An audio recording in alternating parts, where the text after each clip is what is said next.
नमस्कार साथियों, स्वागत है आपका आज के हमारे इस वीडियो में। मित्रों, आज के इस वीडियो में हम चर्चा कर रहे हैं एमपी सिविल जज मेंस एग्जाम्स के पॉइंट ऑफ व्यू से, दृष्टिकोण से MP accommodation control act, Madhya Pradesh स्थान नियंत्रण अधिनियम के चैप्टर 2 से वे कौन कौन से क्वेश्चंस हैं जो कि मेंस एग्जाम में पूछे जा सकते हैं। मित्रों ध्यान दीजिएगा, चैप्टर 1 से रिलेटेड जो क्वेश्चंस हैं, जो प्रश्न कौन कौन से बनते हैं, कैसे कैसे हमें उनको लिखना चाहिए, इसके बारे में जो हमने हमारी पूर्व वाली वीडियो में चर्चा कर ली थी। आज के इस वीडियो में हम जो है चैप्टर 2 पर चर्चा करेंगे, जिसके अंतर्गत सेक्शन 4 से लेकर सेक्शन 11 तक की सेक्शंस उसमें प्रोवाइडेड हैं। अब इस चैप्टर को जो है आपको जो है दो दृष्टिकोण से देखना है। पहले तो हमें इस चैप्टर के अंतर्गत उन सेक्शंस या उन क्वेश्चंस को देखना है जिनसे एमपीसीजे में क्वेश्चन बन चुका है, और इसके बाद हमें उन टॉपिक्स को भी देखना है जिनसे क्वेश्चन नहीं बने हैं लेकिन बनने की संभावना है। जैसे कि हम बात करें कि सेक्शन 7, सेक्शन 8 और सेक्शन 10, इनसे जो है एमपीसीजे के एग्जाम में क्वेश्चंस बन चुके हैं और रिपीट भी हो रहे हैं। लेकिन वहीं हम देखें सेक्शन 5, सेक्शन 6 और इसी के साथ साथ सेक्शन 11, इनसे जो है क्वेश्चन नहीं बने हैं लेकिन क्वेश्चन बन सकते हैं। तो किस प्रकार से क्वेश्चन बन सकते हैं, इन पर आज के इस वीडियो लेक्चर में हम चर्चा करेंगे। इसी के साथ साथ हम ये भी देखेंगे कि एमपी एडीजे के एग्जाम में कौन से क्वेश्चन इस चैप्टर से बन चुके हैं लेकिन एमपीसीजे के एग्जाम में नहीं बने। हो सकता है इस बार वो जो क्वेश्चन जो है एमपीसीजे में आपसे पूछ ले। तो मित्रों शुरू करते हैं आज का यह interesting and informative video lecture. मित्रों, एमपी अकोमोडेशन कंट्रोल एक्ट का जो चैप्टर 2 है, इसका जो टॉप मोस्ट इंपॉर्टेंट क्वेश्चन है, जो कि कई बार एग्जाम में रिपीट हुआ है और जो है कई बार इसको जो है पूछा जाता रहा है। तो हम देखें क्या क्वेश्चन है। मानक किराए से आप क्या समझते हैं? What do you understand by standard rent? यह किस तरह से निर्धारित किया जाता है? How it can be assessed? अब यहां पर जो है इस क्वेश्चन को हमें कैसे तैयार करना है, तो यहां पर आप देखिएगा, सबसे पहले आपको जो है इंट्रोडक्शन देना है कि भाई मानक भाड़े से तात्पर्य ऐसे भाड़े से है जो कि मध्य प्रदेश स्थान नियंत्रण अधिनियम के अंतर्गत भाड़ा नियंत्रक प्राधिकारी द्वारा अधिनियम में वर्णित सिद्धांतों के अनुसार तय किया जाता है। तो यहां पर इंट्रोडक्शन दिया। अब इसके बाद जो है आप सेक्शन 10 पर आ जाइए। सेक्शन 10 का हवाला दीजिए। धारा 10 के अनुसार जो है मानक भाड़ा धारा 7 एवं धारा 8 के प्रावधानों के अनुसार आरसीए द्वारा भाड़ा नियंत्रक प्राधिकारी द्वारा तय किया जाता है एवं वृद्धि किया जाता है। अब इसके बाद जो है आप सेक्शन 7 को, धारा 7 को जो है आप जो है यहां पर लिखना शुरू करेंगे। अधिनियम की धारा 7 के अनुसार मानक भाड़ा, अब जो भी अधिनियम की धारा 7 में जो क्लॉजेस दिए गए हैं, जो उसमें स्केल्स दिए गए हैं मानक भाड़े को तय करने के लिए, उसको जो है आप संक्षिप्त में आपको वहां पर लिखना है। अब यहां पर इस बात को समझ लीजिए कि भाई हमारा जो पूर्व वाला वीडियो था, जब हमने एमपीसीजे के प्रीलिम्स के लिए तैयारी करने के लिए हमने जो वीडियो प्रिपेयर किया था, जिसका video lecture number 2, MP accommodation control act का वीडियो लेक्चर नंबर 2, उसमें हमने सेक्शन 7 को जो है बहुत डिटेल में आपको वहां पर एक्सप्लेन की थी। तो आप जो है वहां पर देख सकते हैं, उसको वहां समझ सकते हैं और समराइज तरीके से जो है सेक्शन 7 को यहां पर आप लिख सकते हैं। तो फिर आप सेक्शन 7 को समराइज वे में लिखेंगे। फिर इसके बाद जो है सेक्शन 8 के बारे में आप मेंशन करेंगे कि धारा 8 के अंतर्गत जो है मानक भाड़े में वृद्धि की जा सकती है तथा आरसीए को यह प्राधिकृत किया गया है कि वह मानक भाड़े में वृद्धि कर सकता है और वृद्धि किया हुआ भाड़ा भी मानक भाड़ा माना जाएगा। तो यहां पर आप सेक्शन 8 का हवाला दीजिएगा। फिर इसके बाद कुछ केस लॉज मैं आपको यहां पर बता रहा हूं, उनको भी आप अपने आंसर में डाल सकते हैं अगर आपके पास एग्जाम में गुंजाइश हो कि कुछ और कंटेंट जो है अपने आंसर में डालना चाहिए। तो यहां पर आप केस डाल सकते हैं। शिवराय वर्सेस परशुराम 1965 का केस है। अब इस केस में क्या कहा गया था माननीय उच्च न्यायालय के द्वारा कि एमपी अकोमोडेशन कंट्रोल एक्ट 1955, जो कि रिपील कर दिया गया एक्ट है, इसके बाद जो है हमारा 1961 का एक्ट पारित किया गया।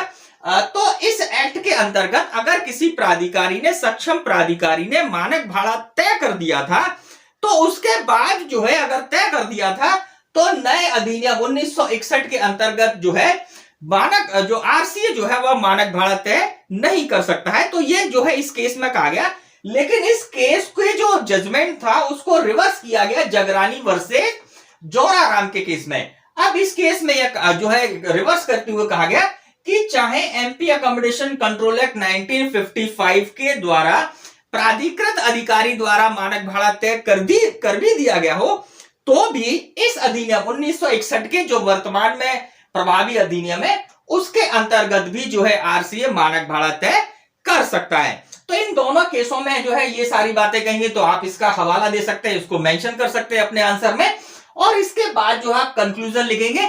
इस प्रकार हम यह कह सकते हैं कि मध्य प्रदेश स्थान नियंत्रण अधिनियम एक सामाजिक अधिनियम है तथा इसके अंतर्गत जो है किराएदार एवं मकान मालिक तथा समाज की व्यवस्थाओं को ध्यान में रखते हुए मानक भाड़े के संबंध में जो प्रावधान किए गए हैं तथा ये जो है समाज के अनुसार है। फिर इसी के साथ साथ यह भी लिख सकते हैं, लेकिन क्योंकि यह अधिनियम में धारा 7 के प्रावधानों में जो है कई समय से अमेंडमेंट नहीं हुए हैं तथा इसमें जो है अमेंडमेंट की या संशोधन की गुंजाइश भी वर्तमान परिस्थितियों को देखकर जो है स्पष्ट होती है।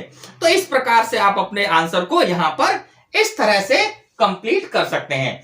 अब यहां पर हुआ ये क्वेश्चन, अब इसके बाद देखते हैं अगला कौन सा क्वेश्चन है जो कि एग्जाम में पूछा जाता रहा है।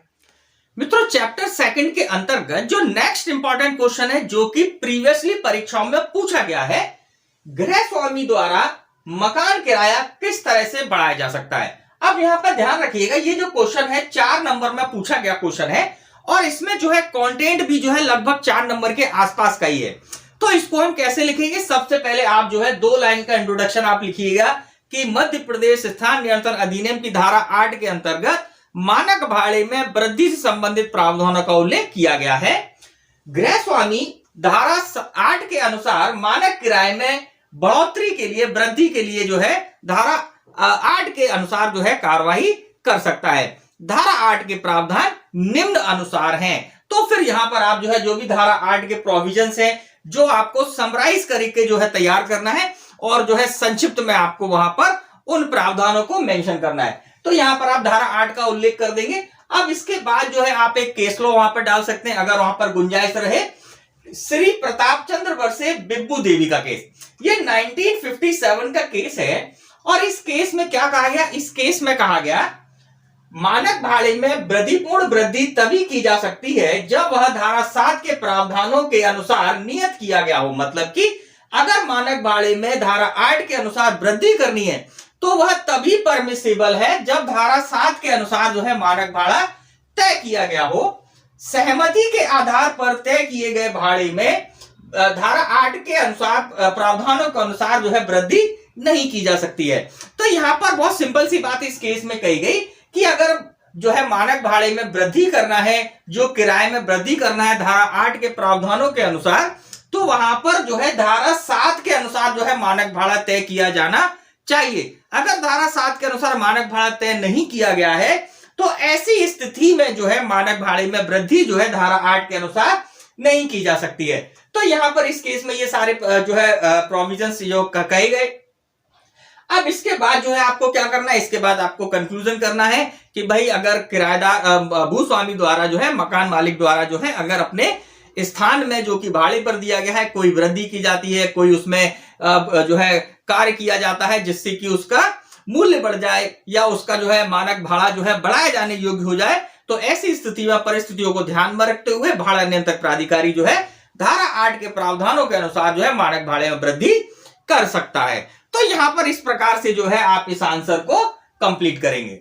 मित्रों, चैप्टर 2 के अंतर्गत जो धारा 5 और धारा 6 है, ये दोनों धाराएं भी जो है इंपॉर्टेंट धारा हैं और इन धाराओं से जो है अभी तक एमपीसीजे के एग्जाम में क्वेश्चन नहीं बना है, लेकिन संभावना यह है कि इस बार जो है हो सकता है अगर कोई क्वेश्चन रिपीट उनको नहीं करना है तो वह इन सेक्शन से जो है क्वेश्चन बना सकते हैं। तो यहां पर हमने जो है एक क्वेश्चन फ्रेम किया हुआ है, इसको आप देखिएगा।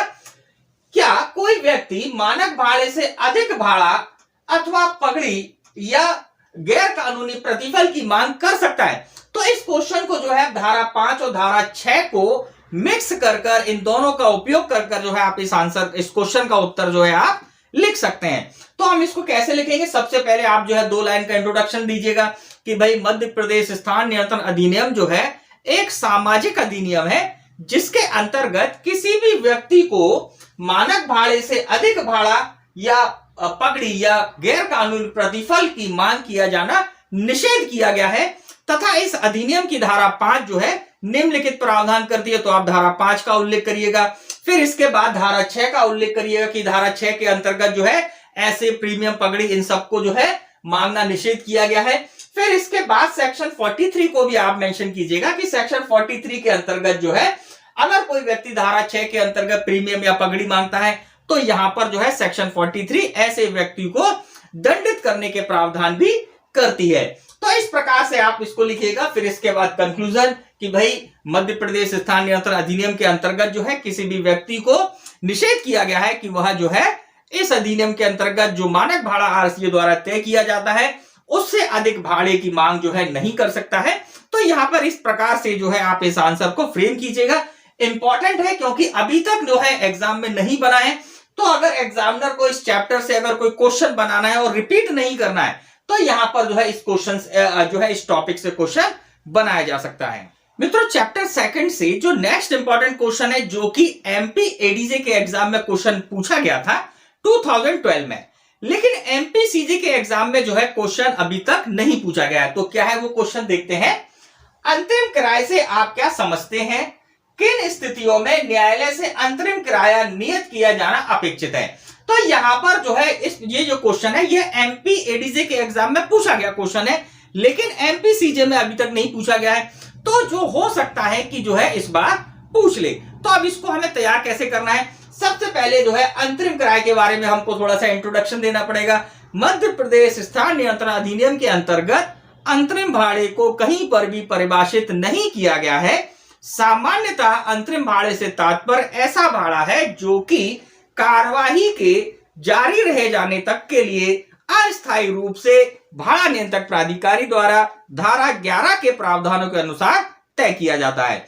अब इसी के साथ जो है जब हमने इतना सा इंट्रोडक्शन दे दिया, फिर इसके बाद हम बताएंगे कि धारा 10 के अंतर्गत जब आवेदन आरसीए के पास आता है भाड़ा जो है मानक भाड़ा तय करने के लिए, तो मानक भाड़ा तय करने की के कार्यवाही में जितनी अवधि लगती है उस अवधि तक के दौरान के लिए जो है आरसीए मानक भाड़ा तय कर सकता है तथा यह वह स्थिति है जिसमें न्यायालय जो है अंतरिम भाड़ा नियत किया जाना जिस न्यायालय से अपेक्षित है जो है आरसीए के। तो यहां पर हमने ये सारे प्रावधान, फिर इसके बाद एक सेक्शन और है सेक्शन 13 का क्लॉज 1। यहां पर भी जब न्यायालय के समक्ष आरसीए के न्यायालय के समक्ष कोई आवेदन इस प्रकार का आता है या कोई विवाद इस प्रकार का आता है जहां पर कि मकान मालिक एवं किराएदार के बीच में यह डिस्प्यूट है कि उसे कितना किराया देना है, किराए को नियत किए जाने या किराए के संबंध में विवाद है, तो इस विवाद को निर्धारित करने में जो समय अवधि लगती है उस समय अवधि के दौरान के लिए न्यायालय से यह अपेक्षित है कि वह जो है अंतरिम भाड़ा नियत करे तथा यहां पर भी जो है अंतरिम भाड़ा जो है न्यायालय नियत करता है। तो यहां पर इस प्रकार से हम इस क्वेश्चन को लिखेंगे और अंत में जो है आपको जो है यहां पर कंक्लूजन लिखना पड़ेगा, क्योंकि कार्यवाहियों में जो है न्यायालय में अत्यधिक समय लगने की कई बार संभावना हो जाती है। तो ऐसी स्थिति में भूस्वामी को जो है कोई नुकसानी ना हो जाए, उसको जो है किसी प्रकार का रिलीफ जो है प्रदान किया जाए, तो ऐसी स्थिति में आरसीए जो है भाड़ा जो है अंतरिम भाड़ा नियत करता है। तो यहाँ पर इस प्रकार से जो है आप इस आंसर को मित्रों इस प्रकार आज का यह वीडियो लेक्चर हम यहीं पर समाप्त करते हैं। आज के इस वीडियो लेक्चर में हमने जो है एमपी अकोमोडेशन कंट्रोल एक्ट का चैप्टर 2 से संबंधित उन क्वेश्चंस को देखा जो कि एमपी सीजे के मेंस एग्जाम में पूछे जा सकते हैं। मित्रों अगर आप हमारे इस चैनल पर नए हैं तो आप सब्सक्राइब जरूर कर लीजिएगा और इसी के साथ साथ आप जो है बेल आइकॉन बटन को भी हिट कर दें, जिससे कि जैसे ही हमारे नए वीडियोस अपलोड हो तो आपको उसकी जानकारी प्राप्त हो जाए। अगर आपको यह वीडियो अच्छा लगा हो तो लाइक जरूर कीजिएगा।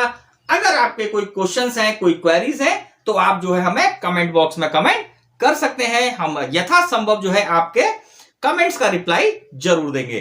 तो मित्रों इसी के साथ होती है मुलाकात आपसे हमारे अगले वीडियो लेक्चर में, नेक्स्ट वीडियो लेक्चर में। नमस्कार, जय हिंद, जय भारत।